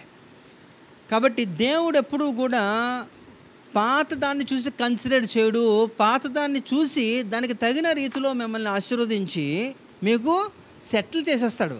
మీరు ఇప్పుడు కానీ మీరు సైలెంట్ అయిపోతే ఇంకా చాలండి. విశ్వాస జీవితంలో బాగా నేను చాలా చాలా గొప్ప గొప్ప విషయాలు నేర్చేసుకున్నాను, దేవుని రాజ్యానికి ఎంతో మేలు చేశాను, ఇక నేను సెలవు తీసుకుంటానంటే సెలవు ఎప్పుడు ఉంటుంది అనుకున్నావు? నువ్వు ఈ దేహాన్ని విడిచినప్పుడే నీకు సెలవు. అది విశ్వాస జీవితం అన్నా, లేకపోతే కాపరి తత్వం అన్నా, ఏ బాధ్యతలు అన్నా సరే. కాబట్టి భూమి మీద ఉంటున్న ప్రతి ఒక్కరికి కూడా ఎప్పుడు సెలవు అంటే ఈ దేహాన్ని, ఈ గుడారాన్ని విడిచినప్పుడు మాత్రమే. హల్లెలూయా. కాబట్టి మీకు నచ్చినప్పుడు, మీకు నచ్చినంత వరకు కూడా, మీకు ఇష్టం ఉన్నప్పుడు, మీకు మూడున్నప్పుడు మీరు ప్రార్థన చేసి లేచి వెళ్ళిపోతానంటే కుదరదు. అక్కడ దేవుని యొక్క వశములో ఉండి మీరు ప్రార్థన చేయాలి, మొదటిది. రెండోది, దేవుడే చెప్పాలి చాలు ఇక్కడని. యాకోబుకి చెప్పాడు కదా, ఇక నన్ను పోనివ్వు అంటున్నాడు. ఆయనే ఇక చాలు అని ఆయన లెగిసి వెళ్ళిపోతున్నాడు. ఆ రీతిలో మనం ఎప్పుడు చేసాం? మనం లేచి వెళ్ళిపోతాం. ఇన్ఫ్యాక్ట్ అవునా? ఆయన కూర్చొని ఉంటాడు, ఇంకేం చెప్తాడు? నేనైనా నాకు ఇన్ని ప్రాబ్లమ్స్ చెప్పాడు కదా, ఈ ప్రాబ్లం నేను సార్ట్అవుట్ చేయడానికి ఇలా చెయ్యమ్మా అని చెప్దామని అనుకుంటాడు దేవుడు, కానీ మనం అంతలోకి లేచి వెళ్ళిపోతాం. అయిపోయింది, నీ సమస్య అలాగే ఉంటుంది. ఇంక దేవుడు కూడా ఏమైపోతాడంటే ఈ వేస్టెడ్. ఎందుకంటే ఎప్పుడు కూడా నా దగ్గరికి వస్తాడు వీడు, సిన్సియర్గా వస్తాడు ఒక టైం పెట్టుకొని, కానీ నన్ను మాట్లాడినవాడు, నాకు సమస్య చెప్తున్నాడు కానీ నా ఆన్సర్ వినట్లేదు వీడు అని చెప్పి దేవుడు ఇంకా మౌనంగా ఉంటాడన్నమాట. ఇంకెందుకు? ఎందుకని మీరు అలాగా ఛాన్స్ ఎవరు, మీరు ఆయన మాట్లాడదాం అనుకున్న టైంకి మీరు లెగిసి వెళ్ళిపోతూ ఉంటారు. ఒకటి, మిమ్మల్ని మీ కంట్రోల్లో మీరు ఉంటారు, అందువల్ల మీకు ఆన్సర్ రాదు. దేవుడు చెప్పడానికి మీరు సమయం ఎవరు, లేచి వెళ్ళిపోతూ ఉంటారు. రెండోది గుర్తుపెట్టుకోవాలి ఇవన్నీ కూడా. కాబట్టి ఇక్కడ ఇంకోటి ఏంటంటే, మనము ఏం చేయాలట, మీరు పాపముతో పోరాటంలో రక్తము కారినంతగా ఇంకా దాన్ని ఎదిరించలేదు. అంటే మీ బలహీనతల్ని ఇంకా మీరు ఎదిరించలేకపోయారు. రక్తము కారినంతగా అనేసి అంటే ఎంత తీవ్రంగా కొడితే రక్తం వస్తుందండి? మీరు బాగా గాయపడితేనే కదా రక్తం వస్తుంది. అంతటి పశ్చాత్తాపంతో, అంతటి యొక్క ప్రార్థనా శక్తితో మీరు దేవుని సన్నిధిలో మీరు అడిగి దాన్ని జయించే వరకు కూడా, అంటే ఒక సమస్యని బేస్ చేసుకొని మీరు ప్రార్థన చేస్తున్నప్పుడు అది అధిగమించే వరకు కూడా దాన్ని విడిచిపెట్టకూడదు అనేది ఇక్కడ దేవుడు తెలియజేస్తున్నాడు. అంటే మీరు ప్రార్థన అయితే చేస్తారు, కానీ చెప్తున్నాను కదా, మీకంటూ ఒక లిమిటేషన్స్ ఉంటాయన్నమాట. 10 నిమిషాలు ప్రార్థన ఇక్కడ చెప్పాలి. ఎవరైనా ఉన్నారండి ఇక్కడ 10 నిమిషాలు ప్రార్థన చేస్తానండి నేను సిన్సియర్గా అన్నవాళ్ళు? లేదండి, మరి బల్లెటోళ్ళు చెప్తున్నారు, మాకెంతో సేవ అనుభవం ఉంది, గొప్ప విశ్వాసాలు మేము, ఒక 25 ఏళ్ళు 30 ఏళ్ళ నుంచి మేము రక్షణ పొంది దేవునిలోనే ఉన్నాం, కాబట్టి మీరు 10 నిమిషాలు అంటారేంటి? ఒక 3 గంటలు ప్రార్థన చేస్తాను అన్న వాళ్ళు ఉన్నారు. ఆ పని మీకే తెలియాలి, ఆలోచించుకోండి. కాబట్టి ఇక్కడ నేను మిమ్మల్ని కించపరచాలనో లేకపోతే బాధ పెట్టాలని కాదు, మీరు ఆలోచించాలనేది నేను తెలియజేస్తున్నాను. కనుక ఇక్కడ మనము ఆ బలహీనతను మనం జయించి, మనం రక్తము కారినంతగా కూడా మనము చేసినప్పటికీ కూడా ఉపయోగం లేకపోతుంది. మీకు రక్తం వచ్చేస్తుంది కానీ సమస్య మాత్రం పరిష్కారం అవ్వట్లే. దెబ్బలు తినేస్తున్నారు ఊరికే, కానీ ఆ దెబ్బలు మానట్లేదు, ఆ సమస్య కూడా అలాగే ఉండిపోతుంది. అందుకని అంటున్నాడు మాట ఇక్కడ ఏంటంటే, రక్తము కారినంతగా ఇంకా దాన్ని ఎదిరించలేదు అంటున్నాడు. ఎందుకు ఎదిరించలేరంటే యాకోబు 1:14, మీ స్వకీయ దురాశ చేత ఏడవబడిన స్థితిలో మీరు ఉంటున్నారు. కాబట్టి మీకున్న బలహీనత ఏదన్నా కానివ్వండి, అది చిన్నదో పెద్దదో, కానీ బలహీనత అంటే అది బలహీనతే. దాన్ని ఎదిరించడానికి ప్రభు సహాయం కోరుకోవాలంటే మీరు ప్రభు వశంలో అవ్వాలి. హల్లెలూయా. అంతే, అందులో ఇంక వేరే ఆప్షన్ లేదు. మీకు ఎవడి సహాయం కూడా చేయడు. ఇక్కడ ఎవడి ఆత్మని వాడే చూసుకోవాలి, అంతేనా? ఎవరి ఆత్మకి వారే బాధ్యులు, అంతే. ఎవరు కూడా మీకు సాయం చేయరండి.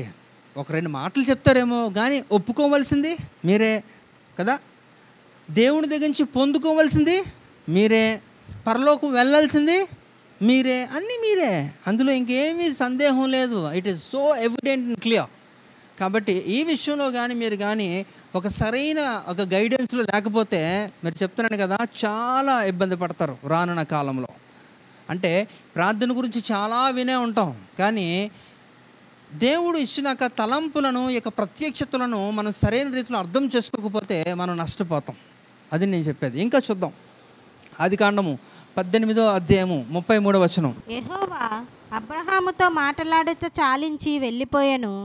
అబ్రహాము తన ఇంటికి తిరిగి వెళ్ళెను. దేవుడే చెప్పాలి ఏంటట, జ్యోతికి చాలమ్మా హేళ్ళు అనాలా, అంతేనా? మూడోది, బలహీనతను మనము జయించే వరకు కూడా మనము ప్రార్థన చేయాలి. అందుకే నేను స్టార్టింగ్ ఇంట్రడక్షన్ ఇచ్చినప్పుడే నేను మీకు అన్నీ చెప్పాను. ఏదన్నా పని మనం చేస్తున్నప్పుడు ఆ సగం సగం చేస్తామా? బ్రష్ చేస్తున్నారు అనుకోండి, సడన్గా మీరు చేస్తావు, నువ్వు ఓకే, బ్రష్ చేస్తే అది కంప్లీట్ చేస్తాం కదా. అప్పుడు మీకు ఫోన్ వచ్చింది అనుకో, ఇలా తీసి విసిరిస్తే ఇంకా అలా మాట్లాడుకుని అలా వెళ్ళిపోతారా? అది కంప్లీట్ అయిపోయి ఆడికి చెప్తారు మళ్ళీ నేను చేస్తానని, ఈ పని ముగించి అప్పుడు అక్కడ చేస్తారు. అది ఏదన్నా సరే మనం పని చేస్తున్నప్పుడు దాన్ని కంప్లీట్ చేస్తాం. అందుకే నేను స్టార్టింగే నేను మీకు ఒక వర్స్ చెప్పాను, ఏంటంటే 5:48 మత్తయి సువార్తలో, మన పరలోకపు తండ్రి పరిపూర్ణుడు కాబట్టి అది మనము కూడా పరిపూర్ణమై ఉండాలట. కాబట్టి he is a complete God. కాబట్టి ఆయనలోంచి తీసివేయబడిన మనము కూడా అంటే సంపూర్ణముగా ఉండాలి. అది మన క్రియల్లో కూడా, విశ్వాసంలో కూడా, భక్తిలో కూడా, అన్నిట్లో అంత సంపూర్ణతలోకి మనము వెళ్ళగలగాలి. అప్పుడే మనము ఆయన పిల్లలమని మనం పిలవడానికి మనకు అర్హత ఉంటుంది. అర్థమైందా? కాబట్టి మొట్టమొదటిది ఏంటంట, ప్రభు వశములో ఉండి మనం ప్రార్థన చేయాలి. రెండోది ఏం చేయాలట, దేవుడే చాలని చెప్పాలి. మీకు నచ్చినప్పుడు మీరు లేచి వెళ్ళిపోకూడదు పరిగెత్తి, అలా చేయకూడదు. అలా చేస్తే మీ సమస్య ఎప్పటికీ కూడా తీరదు, అది అలాగే ఉంటుంది. మరి మూడోది ఏంటంటే బలహీనతలను అధిగమించగలగాలి. అప్పుడు అంతవరకు కూడా దాన్ని మన సమస్యని పరిష్కరించుకునే వరకు, ఆ సమస్యకు జవాబు వచ్చే వరకు కూడా మనకున్న బలహీనతను మనం కంప్లీట్గా వదిలేసాం, ఇక మీదట మనకి జయం వచ్చేసింది అనే అంతవరకు కూడా దాన్ని పోరాడి మనం ఏం చేయాలట, సాధించుకోగలగాలి. ఆ తర్వాత ఇప్పుడు మనం చదివినాక వాక్య భాగం ఆదికాండం 18:33. యెహోవా అబ్రహాముతో మాట్లాడుట చాలించి అనండి, మాట్లాడుట చాలించి అనండి. అంటే దాని అర్థం ఏంటి? మాట్లాడుట చాలించి అంటే ఆపేశాడు, అదే స్టాప్, ఓకే ఫైన్ అన్నాడు. అంటే అదే చెప్తున్నాను, మళ్ళా చెప్తున్నాను, ప్రార్థన అంటే మీరు దేవునితో మాట్లాడమే కాదు, దేవుడు కూడా మీతో మాట్లాడాలి. అదే ప్రార్థన సంపూర్ణ నిర్వచనం. ఇప్పటి వరకు కూడా మీకు ఎవరు చెప్పారో మీకు అది అలవాటు అయిపోయింది, అంతే, అలాగే వెళ్ళిపోతున్నారు. కానీ అలా చెప్పకండి ఎవరికి కూడా. రెసిప్రొకేటివ్ సంభాషణ ఇద్దరు వ్యక్తుల మధ్య జరుగుతుంది. ఇద్దరు కంటే ఎక్కువ కూడా సంభాషణ అంటారు, కానీ ఖచ్చితంగా సంభాషణ జరగాలంటే ఇద్దరు వ్యక్తులు అవసరమే.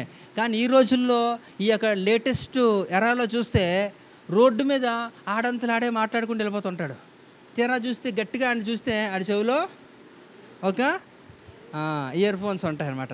అంటే అది కూడా ఏంటంటే వాడు ఇంకొకటితో మాట్లాడుతున్నాడు కదా, ఆడంతలు ఆడే మాట్లాడుకుంటే దాన్ని ఏమంటారు, పిచ్చోళ్ళు అంటారు కదా. అలాంటి వాళ్ళు కూడా చూశారు కదా రోడ్డు మీద కొంతమంది, వాడంతలు వాళ్ళే నసుక్కుని మాట్లాడుకుంటూ వెళ్ళిపోతుంటారు. అలాగా వాళ్ళే ఏంటో అది తెలియదు, మరి వాళ్ళకి ఏదో ప్రాబ్లం, అది సైకలాజికల్ డిఫెక్ట్ అంటారు దాన్ని. వాళ్ళంతలు వాళ్ళే మాట్లాడుకోవడం అలా చేస్తూ ఉంటారు. అలా కూడా ఎందుకు చేస్తారంటే కూడా ఒక వ్యక్తి మీద కోపం ఉన్నప్పుడు, ఇది మెడికల్ ఫ్యాక్ట్, ఇది అవతల వ్యక్తి మీద కోపం ఉన్నప్పుడు ఆ వ్యక్తి దగ్గర ఎదురుగా మాట్లాడలేనప్పుడు ఏం చేస్తారట, అలా మాట్లాడితే వాడు ఏమైతే మాట్లాడాలనుకున్నాడో ఆ వ్యక్తి దగ్గర వీడంతలు వాడిలో మాట్లాడుకుంటే ఆడికి ఒక సాటిస్ఫాక్షన్ వస్తుందట. అందుకని అలా మాట్లాడతారు. అది సైకలాజికల్ డిసార్డర్, అది ప్రాబ్లం. అది కనుక మనం అలా చేయట్లేదు, మనకు ప్రాబ్లం లేదు, గుర్తుపెట్టుకోండి. ఎందుకంటే మన దేవుడు గొప్పవాడు కనుక ఆయనతో మనం మాట్లాడుతున్నప్పుడు ఆయన కూడా మనతో మాట్లాడడానికి మనము అవకాశం ఇవ్వాలి. మనం ఆయనకి కానీ అవకాశం ఇవ్వకపోతే నీ సమస్య ఎప్పుడు సమస్యే, దాన్ని ఇంకా దాన్ని వేరే నెక్స్ట్ లెవెల్కి వెళ్తుంది. అయితే ఇక్కడ చూడండి, ఇక్కడ యెహోవా అబ్రహాముతో మాట్లాడుట చాలించి వెళ్ళిపోయాను. ఇంకా అబ్రహాము తన ఇంటికి తిరిగి వెళ్ళాను. అదే కదా, అంటే అబ్రహాము ముందెళ్ళిపోయాడా, దేవుడు ముందెళ్ళాడా? అంతే కదా. దేవుడు ముందెళ్ళకుండా దేవుడు ఇంకా అక్కడ నుంచొని ఏదో మాట్లాడదాం అనుకున్నప్పుడు నువ్వు వెళ్ళిపోతే అది వీఆర్ డిస్రెస్పెక్టింగ్ గాడ్. అవునా? దేవుడిని మనం అగౌరవపరుస్తున్నట్లే. అవునా? అది పద్ధతి అండి? కాదు కదా. అందుకే చెప్తున్నాను, ఇద్దరు వ్యక్తులు మాట్లాడుకుంటున్నప్పుడు సడన్గా నువ్వు లేచి వెళ్ళిపోతే దాని అర్థం ఏంటి? కూర్చున్నాడు పిచ్చోడా?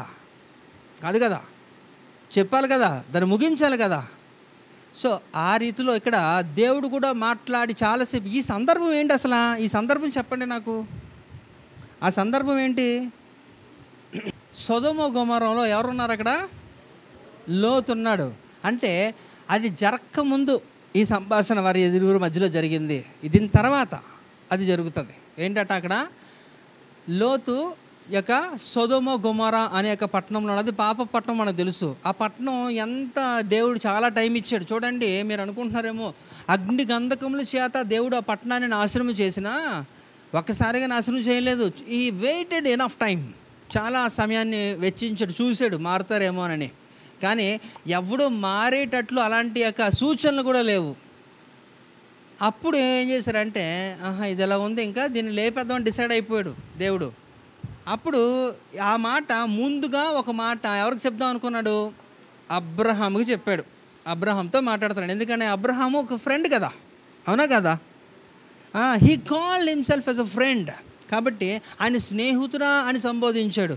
మరి స్నేహితుల మధ్యలో ఉంటుంది కదా, ఏమన్నా మనం చేయాలనుకుని చెప్తాం కదా, ఇలా చేయాలనుకుంటున్నాం అని. కనుక అబ్రహాంకి ఆయన చెప్పదలుచుకున్నాడు. ఎందుకంటే అబ్రహాంకి యేసు ప్రభుకి తెలుసు, దేవునికి తెలుసు ఎవరున్నారు, నీ తాలూకాడు ఉన్నాడు కదా, ఎవరున్నారు, లోతు ఉన్నాడని తెలిసి ఆ పట్టణాన్ని నాశనం చేస్తానని కానీ మనోడికి టెన్షన్ వచ్చిందనమాట. అమ్మో, ఇప్పుడు అందులో నా కొడుకు ఉన్నాడు కదా, నా కొడుకు కుటుంబం ఉంది కదా అని చెప్పి, ఇప్పుడు కొడుకు పేరు చెబితే ఎక్కడన్నా ఈ దేవుడు ఏమనుకుంటాడో అని చెప్పి అక్కడ he was trying to negotiate with God. ఇక్కడ ఏం చేస్తున్నాడు? ఆయన దేవునితో బేరాలు కుదుర్చుకుంటున్నాడు, అడుగుతున్నాడు. నీతిమంతులు ఉంటే నువ్వు నాశనం చేస్తావంటే, లేదు లేదు, నీతిమంతులు ఉంటే ఎందుకు నాశనం చేస్తాను? అయితే అక్కడ మళ్ళీ ఫిగరు 50 నుంచి స్టార్ట్ చేసి 10కి వచ్చేసాడు.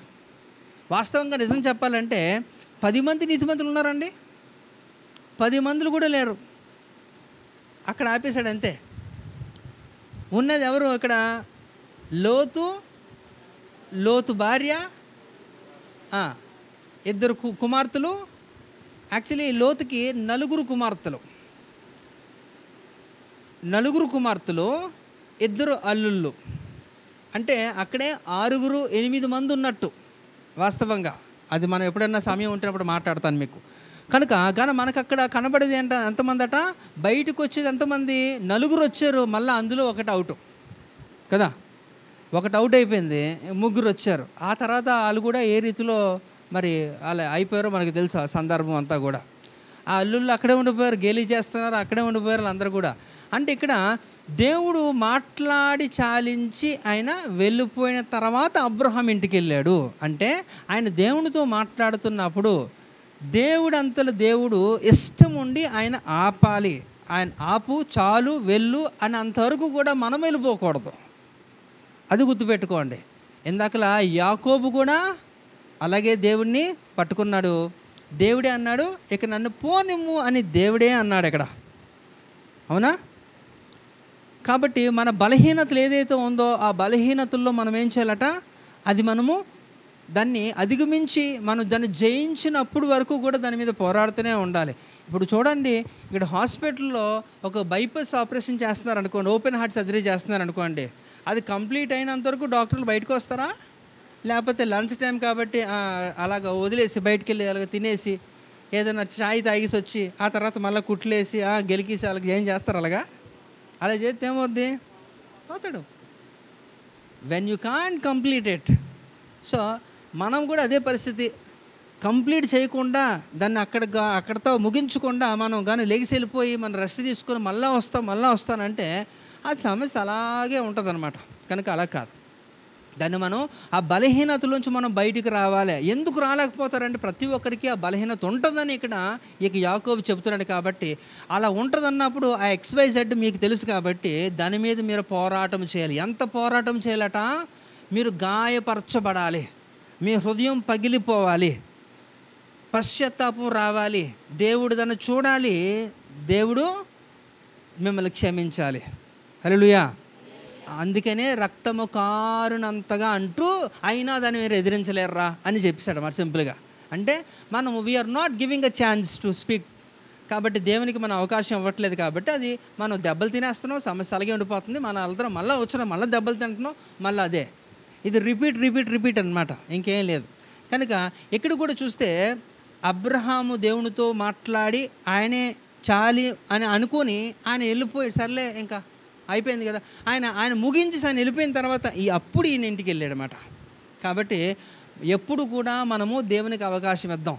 ప్రార్థన చేయడం అందరికీ తెలుసు, కానీ ఆ ప్రార్థనలో కూడా ఆ టెక్నిక్స్ తెలియకపోతే, సమస్యని మీరు పరిష్కరించుకునేక పరిస్థితి మీకు తెలియకపోతే మీ సమస్య ఎప్పటికీ సమస్యగానే ఉంటుంది, కానీ దానికి పరిష్కారం మీకు దొరకదు. కనుక మనం దేవుడు చెప్పాలి అంటే ఇలాంటి అనుభవంలోకి వెళ్ళాలంటే ఇప్పుడున్న ఆత్మీయ స్థితి సరిపోదు. అందుకే నేను అంటున్నాను, కనీసం మనం ప్రతిరోజు మనం కలవలేం, ఆదివారమే కలుస్తుంటాం కదా. కనీసం ఈ అకేషనల్గా నెలకు ఒక్కసారి ఒక 2 గంటలు కూడా దేవునికి వెచ్చించలేకపోతే అది క్రైస్తత్వం అంటారండి? నాకేదో అనిపించట్లేదు. మరి ఈరోజు కూడా నేను చెప్తున్నాను కదా, మీరు ఆ కోవలోకి వస్తే కొంచెం ఈరోజు వచ్చారు చూడండి, బయట వర్షం పడుతున్నా మీరు వచ్చారు. ఎందుకు వచ్చారు మీరు? బయట మీకే వర్షమా, లేకపోతే రాలేని వరకు కూడా వర్షమా? గట్టి చెప్పాలి. అందరికీ వర్షం. మరి మీరేంటో, మీరు ఎందుకు వచ్చారు మరి? అది కాబట్టి అది ఉండాలా, లోపల ఆ జీలు ఉండాలా. అది ఎన్నున్నా సరే మీరు దేవుని సన్నిధికి మీరు మానకుండా రావడం అనేది ఒక అలవాటు చేసుకోండి. ఇష్టానుసారంగా మీకు నచ్చినప్పుడు, మీకు మెచ్చినప్పుడు అలాంటి కుదరవు. అలాంటి క్యాలిక్యులేషన్లో మీరు వెళ్తే మాత్రం దేవుని క్యాలిక్యులేషన్ చాలా ఘోరంగా ఉంటుంది. దాన్ని ఎవరు కూడా మీరు అర్థం చేసుకోలేరు, వేస్ట్. కనుక అలాంటివి మనకొద్దు. కాబట్టి ఈ యొక్క 4 అంశాలు కూడా మనం మైండ్లో పెట్టుకొని ఆ రీతిలో మనం ప్రార్థనకి సిద్ధపడదాం. ఆ రీతిలో మనం ప్రార్థనకి సిద్ధపడినప్పుడు మీకు అది మేలు, మీ వ్యక్తిగతంగా మీకు మేలు, మీ వలన సంఘానికి మేలు, మీ వలన దేవుని రాజ్యానికి మేలు అవుద్ది.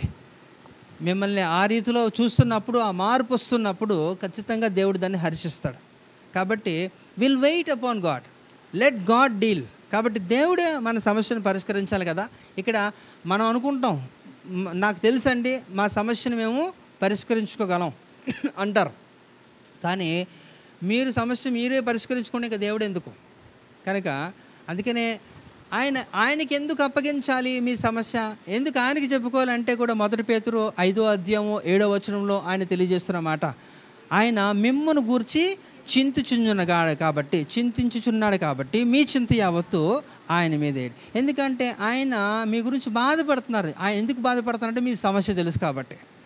మీరు ఆయనకి సంపూర్ణముగా మీరు ఆయన తత్వంలోకి మీరు రావట్లేదు కాబట్టి. ఆయన పరిపూర్ణుడు, మీరు అసంపూర్ణులు. ఈ వ్యత్యాసాలన్నీ ఆయన గమనించడు కాబట్టి మళ్ళా మీరు బలహీనులు. అవునా కదా? చెప్పండి, ఇక్కడ ఎవరన్నా సరే దమ్మున్నాడు చెప్పండి, నేను బలవంతుణ్ణి అనండి. ఎవరు బలవంతులు? శారీరకంగా మీరు బలవంతులు అవ్వచ్చేమో, నాకు తెలియదు అది, కానీ ఆత్మ విషయంలో బలహీనులే. ఎందుకంటే దేవునితో మనకి సరైన సంబంధం లేనంత వరకు కూడా మీరు ఏ కార్యము చేయలేదు. అది నేను చెప్పట్లేదు. యోహాను సువార్త 15వ అధ్యాయము 5వ వచనంలో ఏంటంటే, మీరు నాకు వేరుగా ఉండి మీరు ఏమీ చేయలేరురా. ఏం చేస్తారు మీరు?